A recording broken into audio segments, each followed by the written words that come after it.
अस्सलाम वालेकुम, मैं हूं शाहजेब खानजादा। कल मुल्क भर में कौमी असम्बली की 5 और सूबाई असम्बलियों की 16 नशिस्तों पर होने वाले ज़िमनी इलेक्शन में अब तक के गैर हतमी और गैर सरकारी नताइज में नून लीग को सबसे ज़्यादा 12 हलकों पर कामयाबी हासिल हुई है और वो ना सिर्फ अपनी छोड़ी हुई तमाम नशिस्तें वापस हासिल करने में कामयाब हो गई है, बल्कि पंजाब असम्बली की एक ऐसी नशिस्त भी जीत गई है जिसे तहरीक इंसाफ ने छोड़ा था।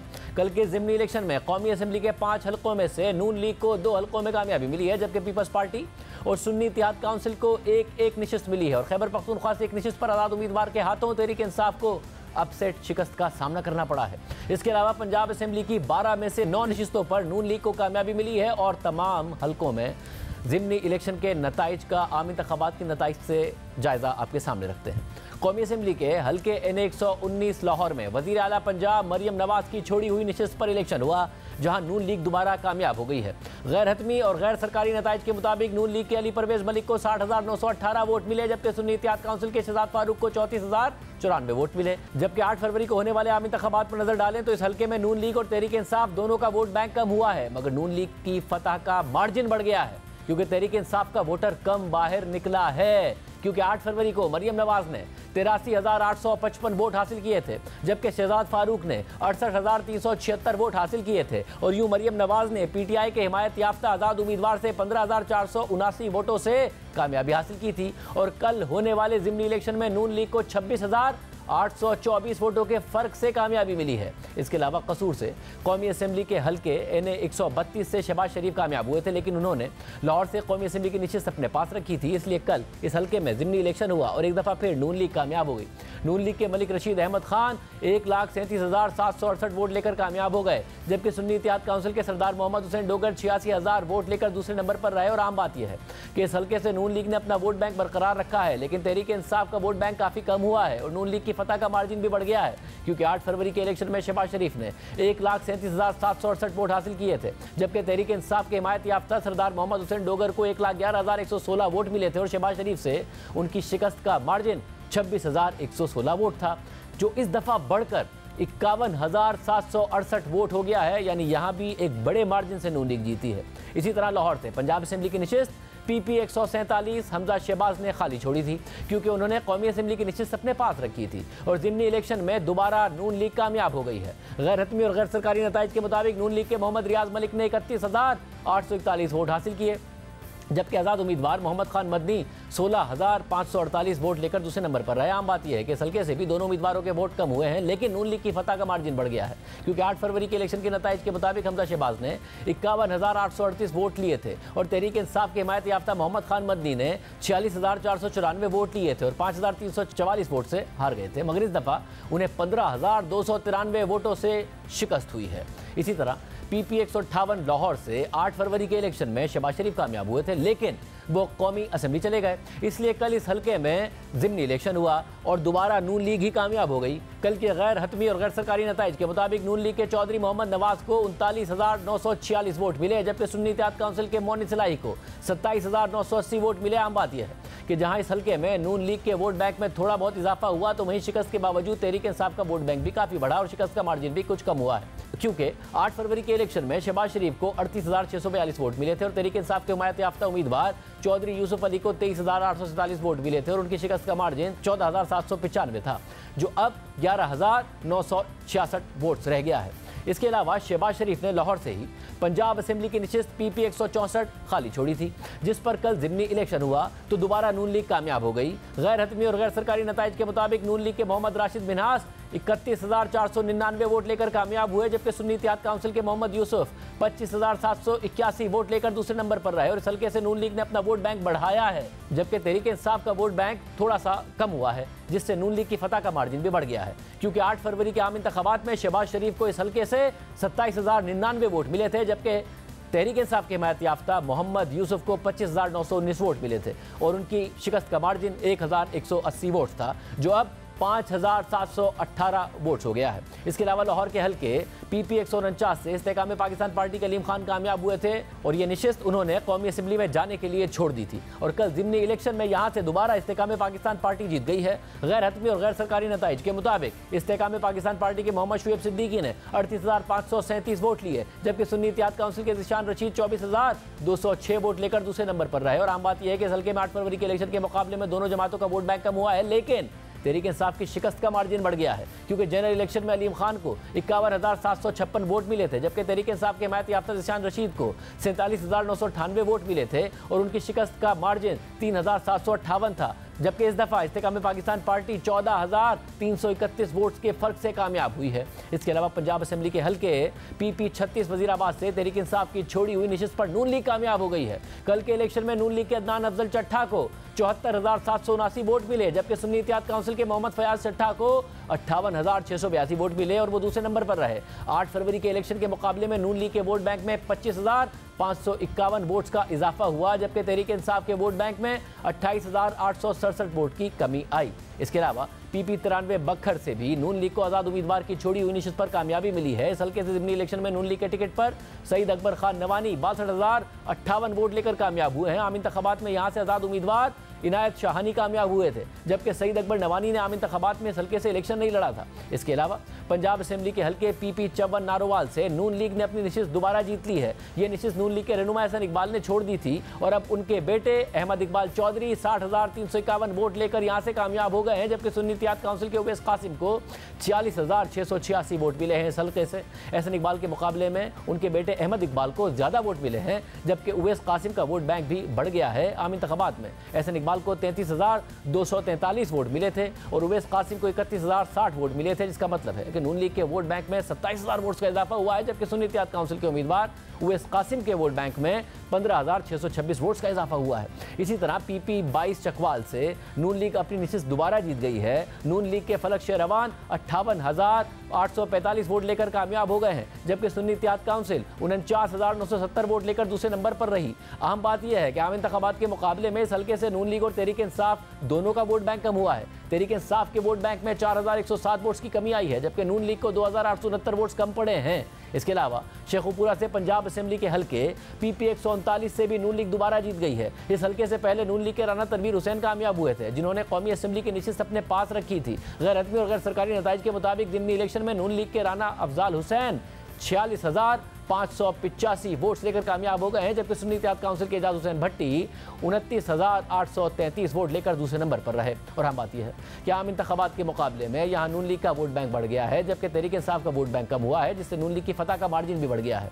8 फरवरी के इलेक्शन में राना तनवीर हुसैन को 35,659 वोट मिले थे और तहरीक इंसाफ के हिमायत याफ्ता एजाज हुसैन भट्टी को 33,685 वोट मिले थे और उन्हें 1,974 वोट से शिकस्त हुई थी और ये फर्क इस दफा 16,752 वोट्स तक पहुंच गया है।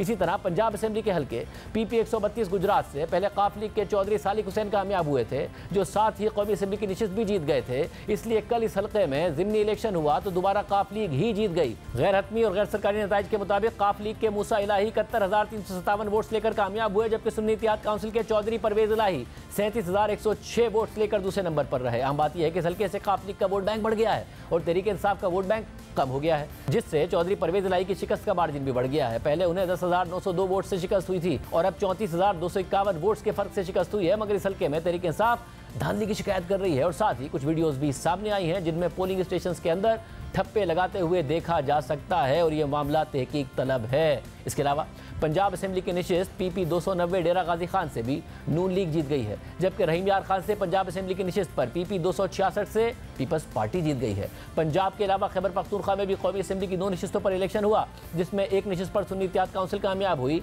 जबकि दूसरी नशिस्त पर तहरीक इंसाफ को अपसेट का सामना करना पड़ा। इन्हें 8 बाजोड़ में आज़ाद उम्मीदवार मुबारक ज़ेब खान 74,008 वोट लेकर कामयाब हो गए, जबकि सुन्नी इत्तेहाद काउंसिल के गुल जफर खान 47,282 वोट्स लेकर दूसरे नंबर पर रहे। कौमी असेंबली के इसी हल्के के नीचे सूबाई असेंबली का भी इलेक्शन हुआ। हल्का PK 22 से भी मुबारक ज़ेब खान 23,786 वोट्स लेकर कामयाब हो गए, जबकि जमात इस्लामी के आबिद खान को 10,477 वोट मिले। खैबर पख्तूनख्वा असेंबली के एक और हल्के PK 51 कोहाट से सुन्नी इत्तेहाद काउंसिल के दाऊद शाह 23,000 से ज़ायद वोट लेकर कामयाब हुए। बाजोड़ में तहरीक इंसाफ को अपसेट शिकस्त हुई है। और इस लिहाज से अहम है कि यहाँ 8 फरवरी के इलेक्शन से पहले तहरीक इंसाफ से ही ताल्लुक़ रखने वाले रेहान ज़ेब खान आज़ाद हैसियत में इलेक्शन लड़ने के लिए मैदान में आए थे, क्योंकि पार्टी ने उन्हें टिकट नहीं दिया था।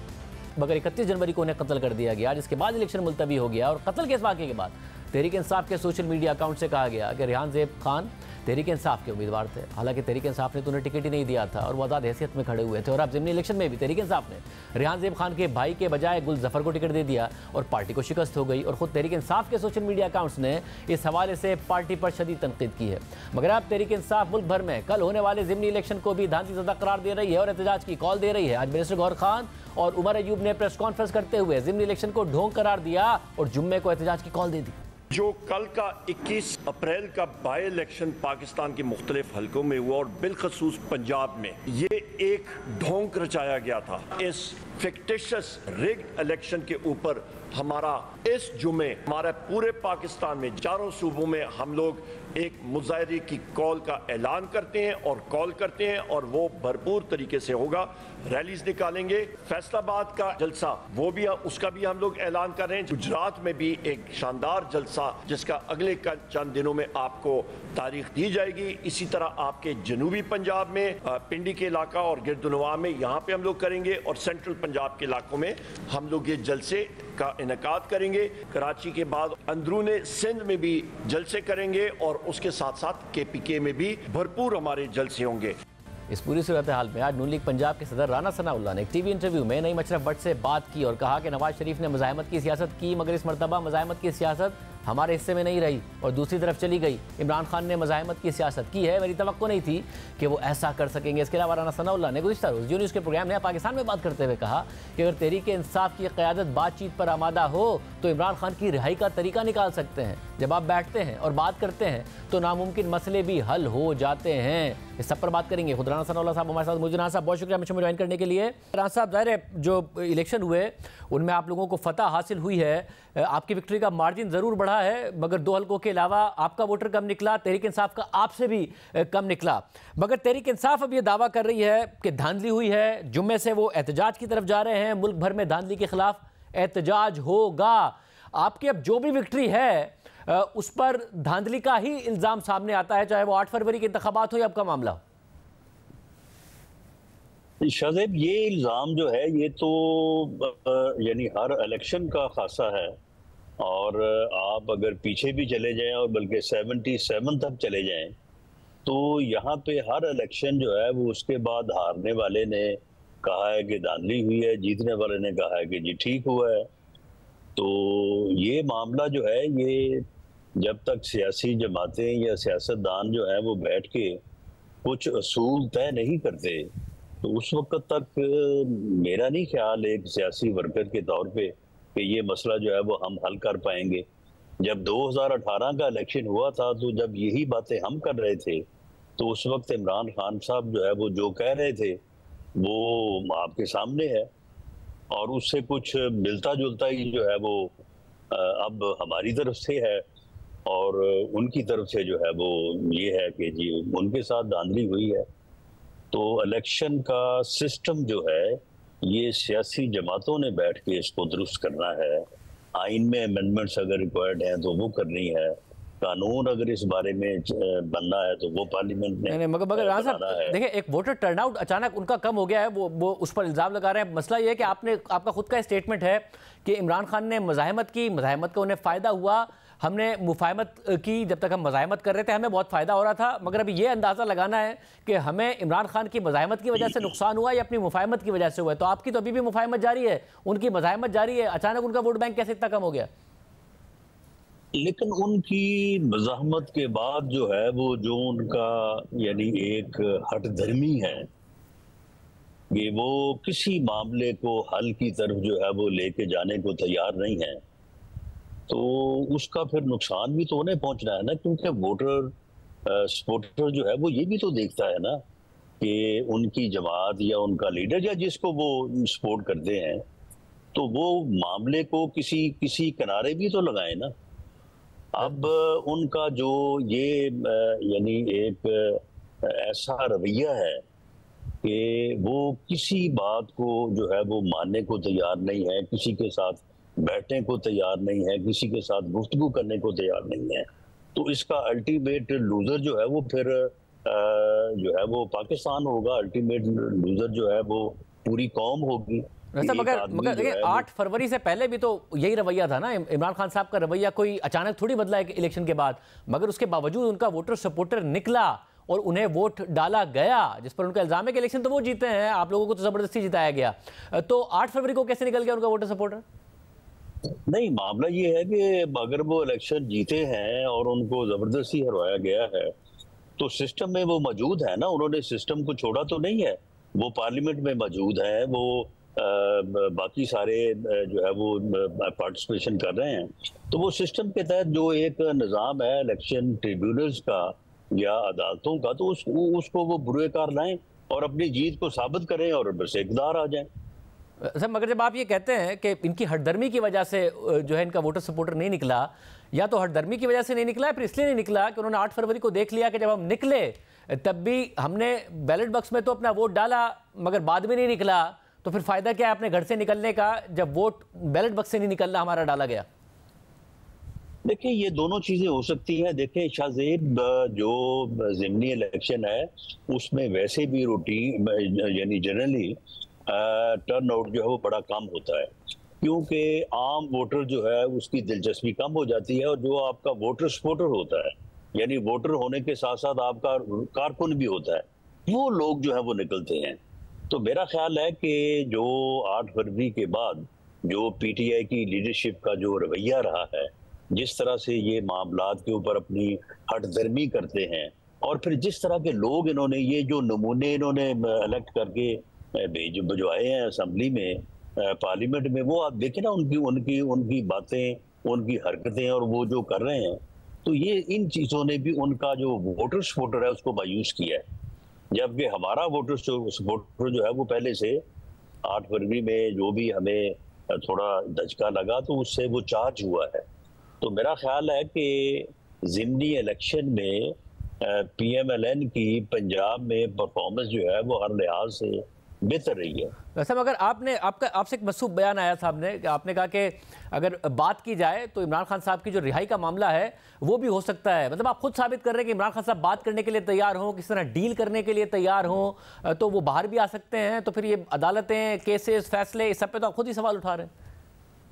नहीं, इसमें दरअसल क्वेश्चन के जवाब को, अगर क्वेश्चन को जवाब से अलहदा कर दिया जाए तो वो फिर बिल्कुल एक अदरवाइज मीनिंग जो है वो सामने आ जाते हैं। मैंने बिल्कुल ऐसे नहीं कहा कि उनके साथ जो है वो हमको डील करना चाहते हैं, बल्कि मामला ये है कि जो भी सूरत हाल है इस वक्त, जिससे सियासतदान, सियासी जमातें या मुल्क जो है वो फेस कर रहा है, तो उसमें जब तक यानी सियासतदान और सियासी जमातें जो हैं वो आपस में बैठ के, 21 अक्टूबर को भी मियां नवाज शरीफ ने क्या कहा था कि मेरा 40 साल की सियासी जिंदगी का निचोड़ ये है कि सब बैठें।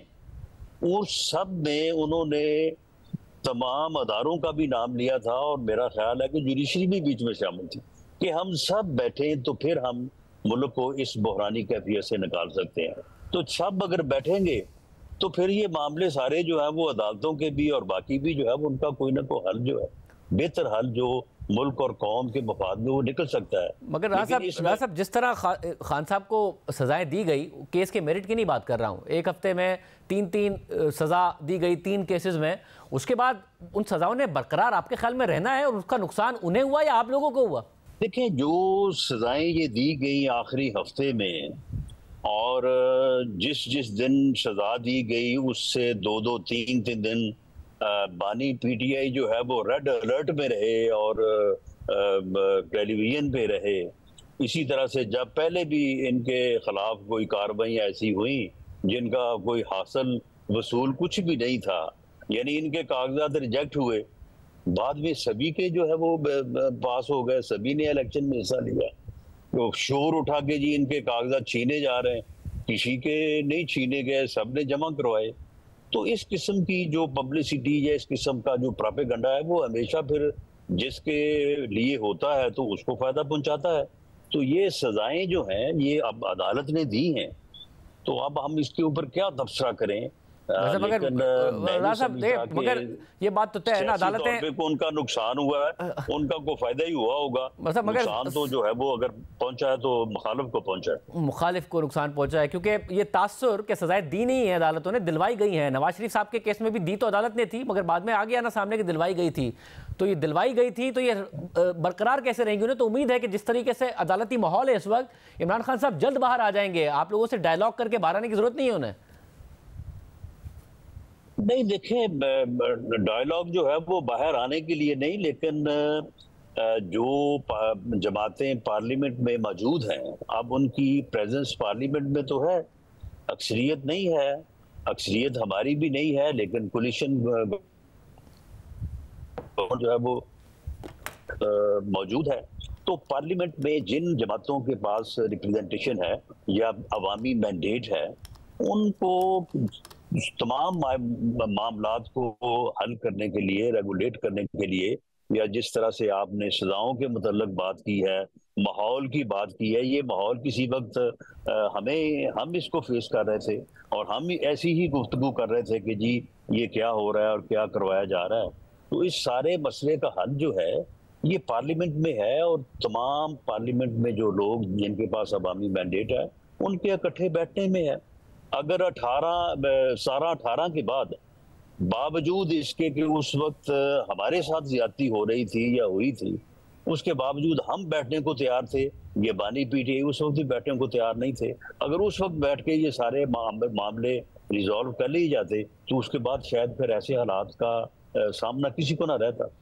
और ये चले उस वक्त नहीं बैठे तो चले, देर आए दुरुस्त आए वाली बात है, तो मामले चले अब बैठ जाए, लेकिन अब भी वो बैठने को तैयार नहीं है। मगर एक तरफ उनका इल्जाम है, आपकी अपनी पार्टी खुद नहीं डिसाइड कर पा रही है कि आपका बयानिया होना क्या है। जावेद लतीफ साहब तो उल्टा इल्जाम लगा रहे हैं कि नवाज शरीफ साहब इस्तेमाल हुए, इसके अलावा उन्हें हराया, पैसे चलने का इल्जाम लगा रहे हैं कि किस तरीके से पैसे चला के ये सीटें एडजस्ट की गई और मामला हुआ। नहीं शाहजे भाई, ये जुबानी कलामी इल्जाम तो फिर हर कोई जो मर्जी पीटीआई वाले भी इल्जाम लगा रहे हैं, और इसी तरह से 18 के इलेक्शन में भी इल्जाम उस वक्त भी हम लगा रहे थे।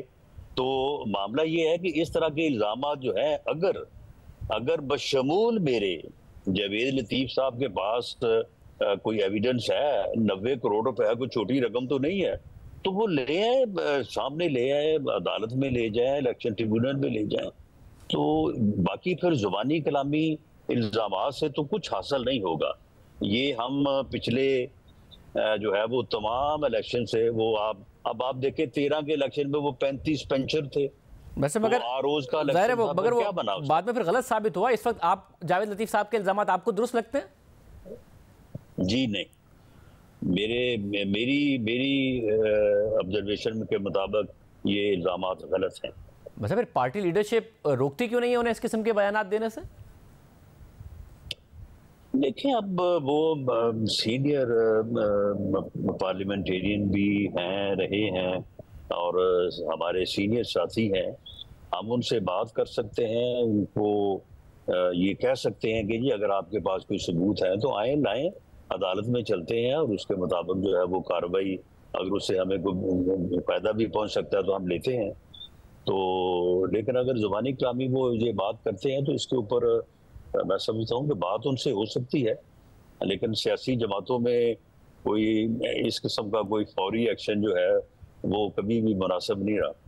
साहब, और आप ज़ाहिर उन रहनुमाओं में से हैं, आप साद रफ़ीक साहब, खुर्रम दस्तगीर साहब, जिन्होंने पहले दिन अपनी शिकस्त को तस्लीम किया। मगर अब जावेद लतीफ़ साहब तो ज़ाहिर है ये समझते हैं कि उन्हें भी हराया गया। वो तो नवाज शरीफ साहब के हवाले से, नून लीग के हवाले से ओवरऑल ये एक बयानिया बनाने की कोशिश करें कि उन्हें चौथी बार वज़ीर आज़म बनने से रोका गया। आप समझते हैं जो नताइज आए वो उस पर उनका एतराज़ गलत है? जी, मैं उनके इस एतराज़ को बिल्कुल दुरुस्त नहीं समझता कि इस इलेक्शन में किसी को जो है वो टारगेट किया गया। ये बात दुरुस्त नहीं है। वो तो ये भी कह रहे हैं, इरफान सिद्दीकी साहब ये कह रहे हैं कि नवाज शरीफ साहब तो चौथी दफ़ा वज़ीर आज़म बनना ही नहीं चाहते थे, ना उन्हें बनना था। आप लोगों ने तो इतने बड़े बड़े इश्तिहार चलाए थे, तो बनना था नहीं बनना था? नहीं, बिल्कुल ये कैसे हो सकता है? अवाम के साथ कोई इतनी जो है वो इस तरह की दो नंबरी तो नहीं हो सकती कि हम बनना ना चाहते हो और उसके बाद हम ये नारा लेके इलेक्शन में जाएं कि पाकिस्तान को नवाज दो और पूरी कैंपेन जो है वो चलाएं, और 21 अक्टूबर का जो जलसा था वो आपके सामने है। तो हमने बाकायदा इस स्लोगन के तहत कि आवाम हमें मैंडेट दें, सिंपल मेजॉरिटी एटलीस्ट दें, तो हम इंशाल्लाह ताला, हमारा ये वादा था कि हम 2 साल में जो है वो मुल्क को इस बहरान से निकालेंगे। और मियां नवाज शरीफ का वादा था कि वो वज़ीर आज़म के तौर पे अपना एक्सपीरियंस, अपनी खिदमत जो है वो कौम के लिए जो है वो पेश करेंगे। यानी सिंपल मेजॉरिटी मिलती तो नवाज शरीफ साहब ही वज़ीर आज़म होते? जी 100%, इसमें कोई शक नहीं है। बहुत शुक्रिया। नसरुल्लाह साहब हमारे साथ मौजूद थे। इस वक्त हमारे साथ सीनियर साहब ज़ियाकार मुजीबुर रहमान शामी साहब और आसमा शराजी साहब मौजूद हैं। आप दोनों का बहुत शुक्रिया। शामी साहब, आपकी जनरल बाजवा साहब से मुलाकात भी हुई है और उन्होंने कोई अहम बातें बाकायदा कसम खा के, कुरान उठा के गालिबन कही हैं। मैं उसकी तफसीलात भी आपसे जानना चाहूँगा, मगर उससे पहले ये जो बाई इलेक्शन हुआ है इसमें बजाय इसके कि नून लीग को बहुत ज़्यादा वोट पड़ा हो, तहरीक इंसाफ को कम वोट पड़ा है सुन्नी इत्तेहाद काउंसिल को। आपको लग रहा है कि वेव ख़त्म हो गई है जो कि बाकायदा तौर पर जुलाई 2022 से चली आ रही थी इमरान खान साहब के लिए, या फिर कोई और बात है?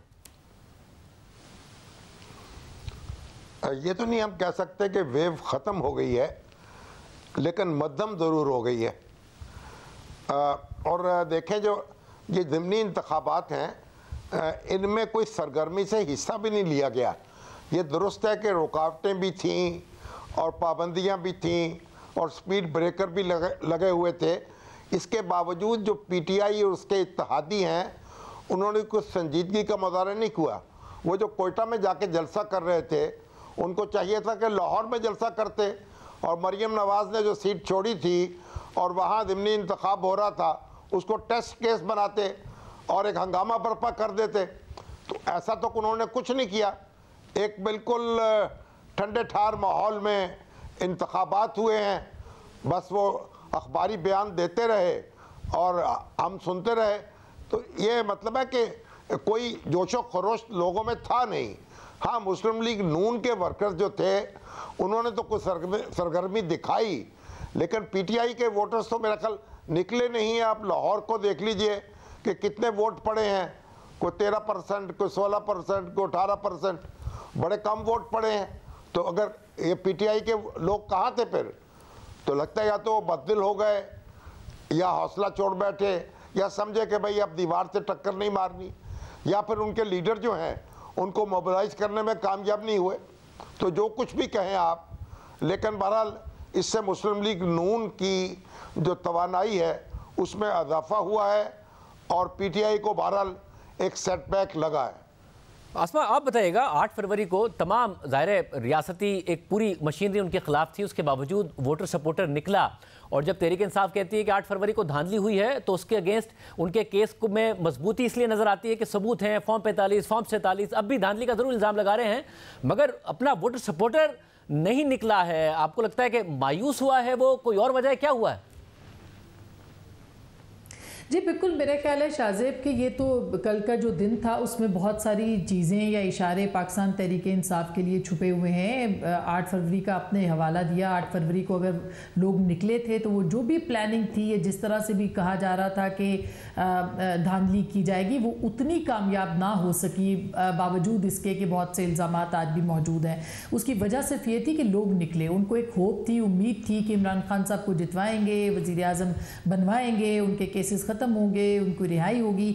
लेकिन 1-2 महीनों के अंदर अंदर आपने देखा कि वो एक मायूसी में वो चीज़ जो है वो बदलती चली जा रही है, और फिर खुद जो तंजीमी बुनियादों के ऊपर पाकिस्तान तहरीक इंसाफ के मामलात हैं वो भी समझ से बालातर हैं। वोटर उनका मायूस है, उनको उनकी इन्वॉल्वमेंट नहीं है, डिसिप्लिन। अब जैसे शेर अफजल मरवत साहब जो हैं वो क्राउड पुलर हैं इस वक्त, लेकिन वो कराची चले गए। एक उन्होंने जलसा किया जो कि अच्छा जलसा था कसूर के अंदर, लेकिन उसके बावजूद वहाँ पे पे यानी पंजाब के अंदर जहाँ पे ज़रूरत थी प्रेजेंस की, वहाँ पे पाकिस्तान तहरीक इंसाफ की जो लीडरशिप थी वो वहाँ नहीं पहुँच सकी, उसकी बजाय वो अलग गैलरीज के साथ जो है वो खेलते रहे। तो ये एक अलमिया बहरहाल वहाँ पे। लेकिन सबसे बड़ी बात यह है कि मोटिवेशन नहीं है पाकिस्तान तहरीक इंसाफ के इस वक्त वर्कर की, वोटर की। वो नहीं समझता कि उनके वोट का कोई फ़ायदा होगा। 8 फरवरी को जिस एनर्जी के साथ वो निकले थे, उनको जो रिजल्ट मिल सकते थे वो रिजल्ट उनको नहीं मिल रहे। उसका नतीजा ये निकला है कि 19 से 24% तक जो टर्न आउट है वो रहा है। सिर्फ सिंध के अंदर जो टर्न आउट है वो बहुत मुनासिब और अच्छा है, टर्न आउट जो है वो नज़र आता है। इसके अलावा और फिर बाजोड़ के अंदर आप देखें कि कारकुन को जिसको कि दिया जा सकता था वो कत्ल हो गया, उसके बावजूद उसको उसके भाई को टिकट नहीं मिला। तो लोगों ने वोट के ज़रिए से अपना बदला लिया है। और वो जो एक कॉन्सेप्ट था कि खंबे को भी टिकट देंगे खान साहब तो वो जीत जाएगा, इस ज़िमनी इंतखाब के अंदर वो जो कॉन्सेप्ट, वो जो परसेप्शन थी वो बहुत बुरी तरह टूटी है। और शामी साहब, आपकी एक तकरीब गालिबन मुलाकात हुई है जनरल बाजवा से और 3 अहम मामला जिनके उन पर इल्ज़ाम लग रहे थे उनके उन्होंने जवाब भी दिए हैं, गालिबन कसम खा के दिए हैं, कुरान उठाकर दिए हैं, क्या तफसीलात हैं?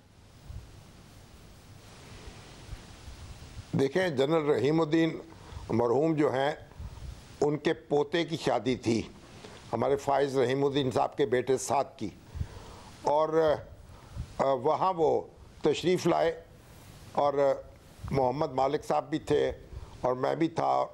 तो फिर हमने उन्हें देखा, उन्होंने हमें देखा, तो फिर एक दूसरे के साथ बैठ गए और बातें शुरू हो गई। अब उन्होंने कुछ शिकवे किए, कुछ शिकायतें की, अखबार नवीसों की शिकायतें की जो उनके बारे में मुख्तलिफ़ बातें छापते रहे, मुख्तलिफ़ बातें कहते रहे। कुछ उनके दौरे इक़्तिदार की बातें, कुछ उनके बाद दौरे ज़वाल की बातें, तो बड़ी शिकायतें थी उनको। लेकिन अब 3 बातें उन्होंने ऐसी कहीं कि जो आप समझें कि भाई एक बड़ी एक अहमियत रखती हैं। और उन्होंने कुरान करीम जो था उनकी जेब में था और उन्होंने उसको निकाल के उस पर हाथ रखा और कुरान की कसम खाई, और उसके बाद फिर ये भी कहा कि अपनी वालदा की कब्र की कसम खाई, और फिर साथ ये कहा कि मुझे एक मौके पर तो उन्होंने ये कहा मुझे रसूलुल्लाह की शफाअत नसीब ना हो अगर मैं गलत बयानी कर रहा हूँ तो। अब उसमें तफसील में जाए बगैर मैं मोटी सी बात अर्ज़ करता हूँ आपको। एक तो उन्होंने कहा कि जो नवाज़ शरीफ साहब थे जब वो लाहौर से लंदन गए तो उसमें उनका कोई किरदार नहीं था और उन्होंने उनको बजवाया नहीं वहाँ। बिल्कुल मैं उससे अपने आप को बरी ज़िम्मा रखता हूँ। फिर उन्होंने दूसरी बात यह कही कि जो इमरान खान साहब की हुकूमत थी और ये इल्ज़ाम लगाया गया कि अमेरिका के साथ मिलकर हमने साजिश की है और उनकी हुकूमत को गिराया है। ऐसी इस बात की भी मैं सख्ती से तरदीद करता हूँ।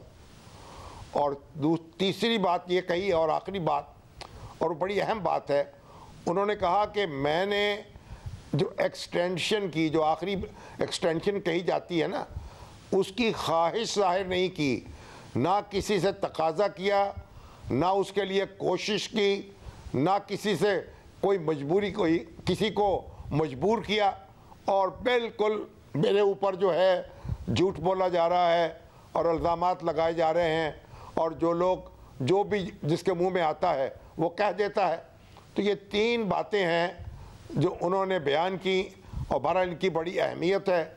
अब मैं और मालिक तो उसके बाद सर पकड़ कर बैठे रहे और हफीज़ुल्लाह नियाज़ी साहब भी दूर बैठे हुए थे। वो कहने लगे आप लोग तो बस ऐसे ही मान गए हैं, और वो तो फिर नुक्ते निकालने लगे। माने कहा भाई हम नुक्ते नहीं निकाल सकते, मालिक साहब ने भी कहा हम नुक्ते नहीं निकाल सकते, हम तो वो कस्मों की शिद्दत जो है उसके बोझ तले अभी तक दबे हुए हैं और निकल नहीं पा रहे। तो बहरहाल अब ये तो अल्लाह ही जानता है, अल्लाह की बातें अल्लाह ही जाने, या क्या कहते हैं कि दिल दरिया समुद्रों डूंगे कौन दिला दिया जाने हूँ। मैं ये बड़ा अहम मामला है, कसमें खा के उन्होंने ये सारी बातें की। आसमा, मैं इस्लामाबाद के हवाले से भी जानना चाह रहा हूँ। एक तरफ बाई इलेक्शन हो गया, क्या माहौल अब ये बन रहा है इस्लामाबाद में कि जी अब हुकूमत चल पड़ी है, ये हुकूमत अब आगे चलेगी? क्योंकि ज़ाहिर तहरीक इंसाफ तो बार बार कहती है इस हुकूमत ने चलना नहीं है, इमरान खान साहब भी बार बार कहते हैं इसने चलना नहीं है। माहौल किस वक्त क्या बन रहा है? मेरा ख्याल है शाहजेब के एक तरफ वो जो कैरेट एंड स्टिक वाली पॉलिसी है कि एक तरफ गाजर है दूसरी तरफ छड़ी है, उस तरह की पॉलिसी नज़र आ रही है। आज से आपने देखा होगा कि पाकिस्तान तहरीक इंसाफ ने भी अभी बहुत ही अपनी एक एग्रेसिव टोन जो है वो पकड़ी है, वो कौमी असम्बली हो या उनका जो प्रेस कॉन्फ्रेंस हो, डायरेक्ट जो है वो इस्टेब्लिशमेंट के साथ मुहाजराई के ऊपर इस दोबारा से जिसे कहना चाहिए वो आ चुके हैं। और दूसरी जानिब हुकूमत ने नैब की सिफारिश के ऊपर कुछ नाम जो है वो ECL से निकाले, अगर आपने वो फहरिस्त देखी हो तो एक तरफ तो नैब और हुकूमत है जो कि थोड़ा सा रिलीफ दे रही है, दूसरी तरफ इमरान खान साहब के साइफर के केस के ऊपर कहा जा रहा है कि इस हफ्ते उनको शायद कोई रिलीफ मिलने का इम्कान होगा अदालत से, लेकिन आज से ही जो है वो 9 मई की तहकीकात भी जो है उनका आगाज़ हुआ है। तो अगर इन सारी कड़ियों को आपस में मिलाया जाए तो मेरा ख्याल है कि ये कोई इतनी कोई बहुत बड़ी डेवलपमेंट हमें नज़र नहीं आती। अलबत्ता पाकिस्तान तहरीक इंसाफ की जानिब से भले वो अली अमीन गंडापुर साहब जो हैं उनका टोन हो, भले उनके जो लीडरशिप है उनकी कौमी असम्बली के अंदर उनका एहतजाज हो या उनकी महाजराई हो या उनका लबो लहजा हो, उसके अंदर ज़्यादा दबाव जो है वो नज़र आता है, दबाव बढ़ाते हुए नज़र आते हैं और डेस्परेशन भी है क्योंकि कल के इंतखाब के बाद जो है वो पाकिस्तान तहरीक इंसाफ के पास एज सच कोई नैरेटिव भी नहीं है। इस वक्त फिल फॉर पाकिस्तान तहरीक इंसाफ जो है वो अपने जो लीडरशिप है उसको रिलीफ दिलवाना चाहती है और उसके लिए सिर्फ एक ही तरीका उनको समझ में आता है कि किसी तरीके से इस्टेब्लिशमेंट के साथ बात की जाए। जो हमारी इत्तला है उसमें पाकिस्तान की जो इस्टेब्लिशमेंट है वो ताहाल इमरान खान साहब के साथ बात नहीं कर रही और इमरान खान साहब सियासी जमातों से बात नहीं करना चाहते। इस्टेब्लिशमेंट ये चाहेगी कि पाकिस्तान की सियासी जमातें ब्रिज बने और यही वजह है कि सदर जरदारी ने जो अपना खिताब किया था उसके अंदर भी उन्होंने मफाहमत की बात की थी, बातचीत की बात की थी, लेकिन पाकिस्तान तहरीक इंसाफ ये समझती है बशमूल इमरान खान साहब के कि किसी तौर भी उनको रिलीफ जो है वो सियासी जमातों से नहीं मिल सकता। अलबत्ता NRO का जो कॉन्सेप्ट है या जो NRO का जो एक मामला है वो ज़्यादा गैलरीज के अंदर खेला जाएगा, उसके साथ ज़्यादा प्ले अप किया जाएगा, लिहाजा वो सिर्फ और सिर्फ इस्टेब्लिशमेंट के साथ बात करना चाहते हैं ताकि कोई फ्रूटफुल कोई उसका जो सबब है या बन सके या कोई सम्राट जो है वो उसके हासिल हो सके। तो मेरा नहीं ख्याल कि पाकिस्तान तहरीक इंसाफ या लीडरशिप के साथ इस वक्त इस्टेब्लिशमेंट के कोई राब्ते ऐसा जो है वो शुरू हुए। बहुत शुक्रिया। प्रोग्राम में आगे बढ़ते हैं। ईरान के सदर इब्राहिम रईसी पाकिस्तान के 3 रोज़ा दौरे पर इस्लामाबाद पहुंच गए हैं।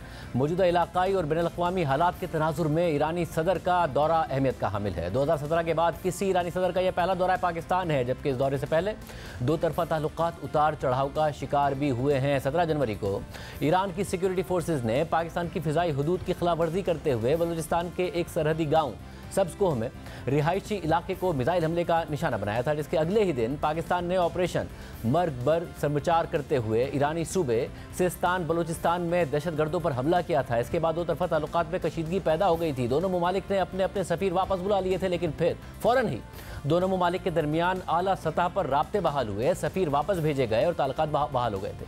28 जनवरी को ईरान के वज़ीर ख़ारजा अमीर अब्दुल्लाहियान पाकिस्तान के दौरे पर आए थे और इसके 3 महीने के अंदर अंदर ईरान के सदर भी पाकिस्तान आ गए हैं। ईरानी सदर इब्राहिम रईसी ने आज इस्लामाबाद में वज़ीर आज़म शहबाज शरीफ से मुलाकात की, जिसके बाद न्यूज़ कॉन्फ्रेंस करते हुए पाक ईरान तिजारत को $10 अरब तक ले जाने का ऐलान किया। ईरान और पाकिस्तान के दरमियान तिजारत का हजम हरगिज़ काबिल कबूल नहीं है। हमने पहले कदम के तौर पर यह फैसला किया है कि दोनों ममालिक के दरमियान तिजारती हजम $10 अरब तक बढ़ाया जाएगा। ईरानी सदर पाकिस्तान की आला सिविल और अस्करी क़यादत से मुलाकात के अलावा लाहौर और कराची भी जाएंगे। कराची में वो मज़ार क़ायद पर भी हाज़िरी देंगे, जबकि उन्हें जामे कराची की तरफ से डॉक्टरेट की एजाज़ी डिग्री भी दी जाएगी। आज पाकिस्तान और ईरान के दरमियान 8 शोबों में मुफाहमती याददाश्तों पर दस्तखत किए गए हैं, जबकि दोनों ममालिक ने दहशतगर्दी के खात्मे के लिए मुश्तरका कोशिशों पर भी इत्तफाक किया है। एक तरफ 2 तरफा ताल्लुकात में कशीदगी के बाद एक बार फिर गर्मजोशी देखी जा रही है और दूसरी तरफ बैनुल-अक़वामी सतह पर ख़ास तौर पर इसराइल के हवाले से ईरान का किरदार इस वक्त अहमियत इख्तियार कर गया है। इसराइल ने जहां गज़ा में मासूम और निहत्ते फ़लस्तीनियों के खिलाफ रियासती दहशतगर्दी जारी रखी हुई है, तो वहीं 1 अप्रैल को शाम के दारुल हुकूमत दमिश्क में ईरानी सिफारत खाने पर मिसाइल हमला किया गया था और इस हमले में ईरानी आला फौजी अफसरान मारे गए थे, जिसके बाद ईरान ने 14 अप्रैल को इसराइल पर ड्रोन और मिसाइल हमले किए थे और इसराइल की तरफ से 19 अप्रैल को ईरानी शहर इस्फहान पर मिसाइल हमले की खबर आई थी, जिसकी अमरीकी फौजी ज़राए ने तस्दीक कर दी थी। इस पूरी सूरत हाल पर बात करेंगे साबिक सफ़ीर मलिहा लोधी साहब हमारे साथ। साहब बहुत शुक्रिया मुझे ज्वाइन करने के लिए। ज़ाहिर जो एक बैनुल-अक़वामी तनाजुर है उसमें किस तरीके से देख रही हैं आप इस विजिट को? देखें, ये दौरा जो है ये उसके बाद हुआ है जिसका आपने भी तज़किरा किया कि जो जनवरी में कशीदगी हुई दोनों ममालिक के दरमियान, जिससे कि मैं समझती हूँ कि relations plunge to all time low. उसके बाद ये विज़िट होना एक तरह से आप कह सकते हैं it's aimed at mending the relationship. जो नुकसान हुआ था इस ताल्लुकात को, उसको ठीक करने के लिए मेरा ख्याल है इस विज़िट का बहुत बड़ा एक रोल है। और इसके साथ साथ ये भी है कि इस वक्त जैसे आपने भी कहा ख़ित्ते में भी बहुत सारी कशीदगी है, जिसके लिए पाकिस्तान के लिए ईरान के साथ एक स्ट्रेटिजिक कंपल्शन है ताल्लुकात को ठीक करना और उसको पॉजिटिव रखना। इसलिए कि बाकी जो हमारे दो बॉर्डर्स हैं अफ़गानिस्तान के साथ मशरिक मगरिब दोनों में और भारत के साथ, वहाँ पर कशीदगी पाई जाती है, ट्रबल्ड बॉर्डर्स हैं, ट्रबल्ड रिलेशनशिप्स हैं। तो पाकिस्तान कैन नॉट अफोर्ड कि जी 3 बॉर्डर्स पे ही पाकिस्तान के ताल्लुकात अच्छे ना हो हमारे हमसाए के साथ। ईरान हमसाया मुल्क है और उसके साथ पाकिस्तान के तवील ताल्लुकात रहे हैं और अच्छे ताल्लुकात रहे हैं। कभी कभार चैलेंजेस भी आए हैं लेकिन हमेशा चैलेंजेस ओवरकम हुए हैं। तो ये visit is really damage limitation आप कह लें और trying to put the relationship on a positive track. और रोहित साहब ये बताइएगा कि ऐसी सूरत हाल में जब हमें नज़र आ रहा है कि मगरिब के दरमियान और ईरान के दरमियान भी ताल्लुकात बहुत ख़राब हैं, पाकिस्तान पाइपलाइन के हवाले से ही मुश्किलात का शिकार है। ईरान कहता है कि जी वो पाकिस्तान पर पेनल्टी के लिए बैनुल-अक़वामी अदालत से रुजू कर सकते हैं, पाकिस्तान को मगरिब का प्रेशर अलग जगह पर है। तो बाहिमी तिजारत को आगे ले जाना या कोई सरमायाकारी को या फिर पाइपलाइन को आगे बढ़ाना ये मुमकिन हो पाएगा इन हालात में? देखिए, तजारत पे तो कोई सैंक्शंस नहीं है किसी की तरफ से भी, ना अमेरिका की तरफ से ना किसी और मगरबी इदारे की तरफ से। तो तजारत में तो कोई रुकावट नहीं है। और ये अनाउंसमेंट आज कि जी हमारी यानी कि ट्रेड को $10 बिलियन तक ले जाने का एक एम्बिशन है, एक गोल है, एक एम है, मेरा ख्याल है ये खुशाइंद बात है। इसलिए कि ट्रेड जो है दोनों ममालिक के दरमियान वो बहुत ही मॉडेस्ट है, मुश्किल से $2 बिलियन के लगभग है। तो वहाँ तो बहुत गुंजाइश है। इसके अलावा मैं समझती हूँ कि जो ईरान और सऊदी अरेबिया के दरमियान जो राप्रोशमा हुआ उससे भी पाकिस्तान के लिए सफारती स्पेस खुल गई है और आप ये भी कह सकते हैं कि इकोनॉमिक स्पेस भी खुल गई है कि हमारा ताउन जो है वो ईरान से हम बढ़ा सकते हैं। अब ये ज़रूर है कि अमेरिका इस दौरे से खुश नहीं होगा, लेकिन पाकिस्तान को तो अपना मुफाद देखना है। Pakistan will pursue its own interest, not the interest of another country. और जो ईरान और इसराइल आमने सामने आए, ज़ाहिर ईरान ने हमले किए जिसमें बैलिस्टिक मिसाइल शामिल थे, ड्रोन शामिल थे। फिर इसराइल की तरफ से दावा खुद तो नहीं किया गया मगर अमेरिका की तरफ से दावा हुआ अमरीकी अखबारात में कि जी हमला हुआ है, ईरान ने उसे मुस्तरद किया। आपको लगता है वो मामला अब कम से कम जो एक खदशा था कि आगे बढ़ेगा, ये एक ऐसे साइकिल में चले जाएंगे कि एक दूसरे को जवाब दे रहे होंगे जिससे खित्ते में जंग का खतरा बढ़ सकता है, वो टल गया है? काफ़ी हद तक मैं समझती हूँ कि डी एस्केलेशन हो गई है इज़राइल और ईरान के दरमियान, इसलिए कि वो सूरत हाल बहुत ही एक ख़तरनाक मोड़ पे पहुंच चुकी थी। लेकिन both countries have step back from the brink.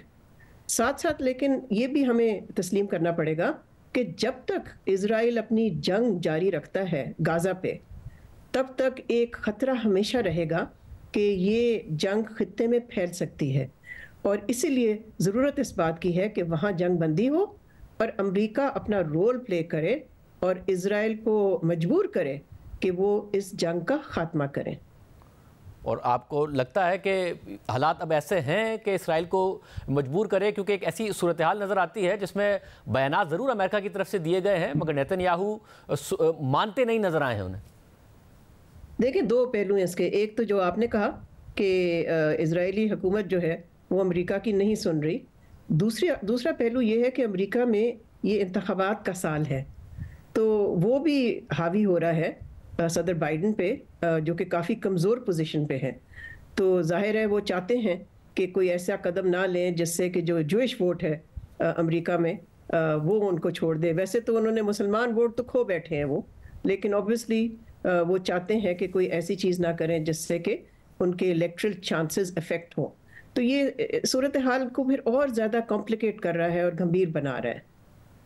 बहुत शुक्रिया मुनीरुद्दीन साहिबा की गुफ्तगू आपने सुनी। प्रोग्राम ब्रेक शामिल करते हैं। मईशत के इस्तेहकाम के हवाले से मुस्बत खबरें एक साथ आ रही हैं और बहुत सारी आ रही हैं, बात करेंगे ब्रेक के बाद। मईशत में इस्तेहकाम के हवाले से मुस्बत खबरें सामने आ रही हैं। नई हुकूमत के वज़ीर ख़जाना मोहम्मद औरंगज़ेब टैक्स नेट में इजाफे और प्राइवेटाइजेशन प्रोग्राम तेज़ी से आगे बढ़ाने की बात कर रहे हैं। उनके मुताबिक अगले IMF प्रोग्राम के हवाले से भी मामलात आगे बढ़े हैं और जल्द इस पर पेशरफ्त होगी और अगले माह IMF का वक्त भी पाकिस्तान आएगा। वज़ीर ख़जाना ये भी बता चुके हैं कि रुपए की कदर के हवाले से भी IMF का कोई दबाव नहीं है और दूसरी तरफ ना सिर्फ रुपए की कदर में इस्तेहकाम है बल्कि ओपन मार्केट में ब्लैक मार्केट रेट और ऑफिशियल रेट अलग अलग होने के बजाय एक सिंगल ऑफिशियल रेट है और इस पर बैरूनी करेंसी दस्तयाब भी है। पाकिस्तान ने इस माह $1 अरब के यूरो बॉन्ड्स की अदायगी भी की, मगर उसके बावजूद ज़र मुबादला के ज़खायर नहीं गिरे और $8 अरब की सतह से ऊपर रहे। यानी स्टेट बैंक ने इंटरबैंक से डॉलर्स खरीदे और सप्लाई इतनी थी कि रुपए की कदर भी मुस्तहकम रही। जबकि अभी पाकिस्तान को स्टैंड बाय अरेंजमेंट प्रोग्राम के तहत IMF से $1 अरब की आखिरी किस्त भी मिलनी है और आज ही वज़ीर ख़जाना मोहम्मद औरंगज़ेब का बयान सामने आया है कि जून तक ज़र मुबादला के ज़खायर 9 से 10 अरब डॉलर्स हो जाएंगे। और आज स्टेट बैंक के जारी करदा शुमार के मुताबिक पाकिस्तान ने मार्च के महीने में $619 मिलियन का करंट अकाउंट सरप्लस दिखाया है, जो 2015 के बाद 9 साल में सबसे बुलंद करंट अकाउंट सरप्लस है। और इसकी वजह ईद से पहले मार्च के महीने में आने वाले $2.95 अरब की तरसीलाते ज़र हैं, जबकि मार्च में किसी भी महीने में तारीख की बुलंद तरीन IT एक्सपोर्ट्स देखी गई और IT बरामदात $306 मिलियन रही। इसके अलावा मार्च में $258 मिलियन की बैरूनी सरमायाकारी देखी गई, जो कि गुज़िश्ता 20 माह में सबसे ज़्यादा है। जबकि आज वज़ीर ख़जाना मोहम्मद औरंगज़ेब के बयान के मुताबिक पाकिस्तान कामयाबी से अपनी बैनुल-अक़वामी अदायगियाँ कर रहा है। पाकिस्तान पर आलमी इदारों का एतमाद बहाल हो चुका है। पाकिस्तान को फ़िलहाल बैनुल-अक़वामी फंडिंग की कमी नहीं है। करंट अकाउंट खसारा कम करने में कामयाबी मिली है। जुलाई तक PIA को प्राइवेटाइज कर दिया जाएगा। इस्लामाबाद एयरपोर्ट की निजकारी के लिए तुर्की और यूरोप से बातचीत जारी है। लाहौर और कराची एयरपोर्ट को भी प्राइवेटाइज किया जाएगा। अब कोई एमनेस्टी स्कीम नहीं आएगी। इसके अलावा महंगाई में भी कमी आ रही है और आने वाले दिनों में शरह सूद में कमी की तवक्को है, क्योंकि अप्रैल में महंगाई मजीद कम होकर 17 से 18% के दरमियान रहने की तवक्को है, जो कि मार्च में 20.7% थी। और इस सब की वजह से स्टॉक मार्केट में तेजी का सिलसिला बरकरार है और स्टॉक मार्केट ने 523 पॉइंट्स इजाफे के साथ नया रिकॉर्ड बनाया और 100 इंडेक्स 71,400 पॉइंट्स की सतह उबूर कर गया। एक साल में 100 इंडेक्स 74% बढ़ चुका है। यानी इस वक्त मुआशी तरक्की तो नहीं नजर आ रही, मगर मुआशी इस्तेहकाम के इशारे जरूर नजर आ रहे हैं। बात करेंगे मुआशी तज्ज़ियाकार मोहम्मद सुहेल साहब हमारे साथ। सुहेल साहब, बहुत शुक्रिया हमें ज्वाइन करने के लिए। जाहिर है डिफॉल्ट के खतरात के बाद हम यहाँ तक पहुंचे हैं। डिफॉल्ट के खतरात खत्म हुए, IMF का स्टैंड बाय अरेंजमेंट आया, फिर मगर बातें होने लगी कि शायद हम 8-9 महीने के लिए स्टेबल हैं, फिर स्टेबिलिटी ना रहे। मगर अब इस बात को भी काफ़ी टाइम गुजर गया कि यह कहा जा सकता है कि हम कम से कम एक लॉन्ग टर्म स्टेबिलिटी में ज़रूर आ गए हैं। बिस्मिल्लाहिर्रहमानिर्रहीम। Thank you very much Ajay भाई। देखिए, इकोनॉमिक स्टेबिलिटी के इशारे तो पिछले 1 साल से हमें मिल रहे थे और अब उसको तक़वियत मिली है, जो इकोनॉमिक इंडिकेटर्स का आपने जिक्र किया। तो अब प्रोबेबिलिटी हाई है कि ये इकोनॉमिक स्टेबिलिटी सस्टेन रहे, मगर अभी भी ये कहना कि ये स्टेबिलिटी लॉन्ग टर्म रहेगी कबल अज़ वक्त है, क्योंकि बहुत सारे रिस्क अभी भी हैं। नहीं पता कि ऑयल प्राइसेस या कमोडिटी प्राइसेस कहाँ जाती हैं, नहीं पता कि IMF के साथ मामलात कैसे तय होते हैं, और जो सिक्योरिटी की सिचुएशन है पाकिस्तान में वो भी गंभीर होती जा रही है। तो हम ये कह सकते हैं कि साइंस ऑफ इकोनॉमिक स्टेबिलिटी काफ़ी हद तक हैं और कंटिन्यूसली 1 साल से हैं, मगर ये नहीं भूलना चाहिए कि जो रिस्क हैं वो भी काफ़ी हाई हैं। सब रिफॉर्म्स के ज़ाहिर है हर हुकूमत वादे करती है, मार्केट्स का कितना कॉन्फिडेंस है कि ये जो इकोनॉमिक टीम है वो डिलीवर करेगी और प्रोमिसेस पर अमल दरामद कर देगी, रिफॉर्म्स हो जाएंगे मईशत में फाइनली? देखिए, स्टॉक मार्केट का ट्रेंड को देखते हुए मार्केट ने तो केयरटेकर हुकूमत के भी इक़दाम को पॉजिटिवली लिया था और इस हुकूमत के भी इक़दाम को पॉजिटिव लिया जा रहा है। PIA की प्राइवेटाइजेशन हो या जो पेट्रोल की प्राइसेस और गैस की और बिजली की प्राइसेस जो ऑटोमेटिकली पास ऑन करने की बात हो और टाइमली IMF की ट्रांच को अमल दरामद करने की बात हो, तो ये सारी पॉजिटिव चीज़ें हैं, अभी तक हुई हैं। और इसके साथ साथ जो 1 साल से केयरटेकर हुकूमत ने जो इक़दाम किए IMF के शॉर्ट टर्म लोन में, उसके समरात भी हम देख रहे हैं, चाहे वो इन्फ्लेशन है बेहतर हो रहा है, चाहे करंट अकाउंट है बेहतर हो रहा है, फॉरेन डायरेक्ट इन्वेस्टमेंट है, और सबसे बढ़कर ये है कि जो रिजर्व्स की पोजीशन है वो काफ़ी मुस्तहकम हो गई है। तो बज़ाहिर तो जो चीज़ें हैं मार्केट उसको पॉजिटिवली ले रही है और इसीलिए हमने देखा कि आज एक नया रिकॉर्ड मार्केट ने बनाया है। ना सिर्फ रिकॉर्ड बनाया है बट ये जो वॉल्यूम है वो भी बहुत ही अच्छा हुआ है, 45 अरब रुपए का। इसका मतलब है कि पार्टिसिपेशन भी जो है इन्वेस्टर्स की वो बढ़ रही है। सब ज़ाहिर पहले एक पैनिक का पीरियड देखा जिसमें डॉलर्स और बैरूनी करेंसी में लोग सरमायाकारी कर रहे थे, फिर शरह सूद इतनी ज़्यादा है उसकी तरफ रुझान। लॉन्ग टर्म में आपको नज़र आता है कि एक ऐसा पीरियड आ जाए जिसमें शरह सूद कम हो, करेंसी में भी इस्तेहकाम हो और मुल्क में बाकायदा इन्वेस्टमेंट हो रही हो, सरमायाकारी हो रही हो? देखें, अब बहुत ज़्यादा इंटरेस्ट रेट में कमी की तवक्को बहुत जल्द करना मेरे ख्याल में सही नहीं होगा, क्योंकि हमने देख लिया है पिछले 10-20 साल में ये बूम बस्ट का साइकिल जो है वो ऑप्टिक्स के लिए होता है, पॉलिटिकल आपको उससे माइलेज मिल जाता है 1 साल 2 साल का, मगर वो आर्टिफिशियल ग्रोथ के नुकसान बहुत होते हैं। तो हमें लग रहा है कि करेंसी स्टेबल रहेगी, इंटरेस्ट रेट ग्रेजुअली कम होंगे, मगर ये कहना है कि इंटरेस्ट रेट 8-10% हो जाएंगे अगले 6 माह में या 1 साल में, ये मुश्किल भी लग रहा है। और मुझे लगता है कि पाकिस्तान के इकोनॉमिक मैनेजर्स को भी ये सबक मिला है और IMF को भी पता है कि बहुत ज़्यादा इकोनॉमी को ग्रो करने के नुकसानात हैं। तो बज़ाहिर लग रहा है कि अगले 2-3 साल हम 2 से 3 या मे बी 3.5% की ग्रोथ अचीव करके जो इकोनॉमिक रिफॉर्म्स हैं उस पर ज़्यादा फोकस करें, टैक्स बढ़ाने पे ज़्यादा फोकस करें, एक्सपोर्ट्स बढ़ाने पे ज़्यादा फोकस करें, तो वो जो तरक्की की रफ्तार है वो मुल्क के लिए ज़्यादा बेहतर है। बहुत शुक्रिया, सबकी उसको आपने सुनी। आज में था। अल्लाह हाफ़िज़।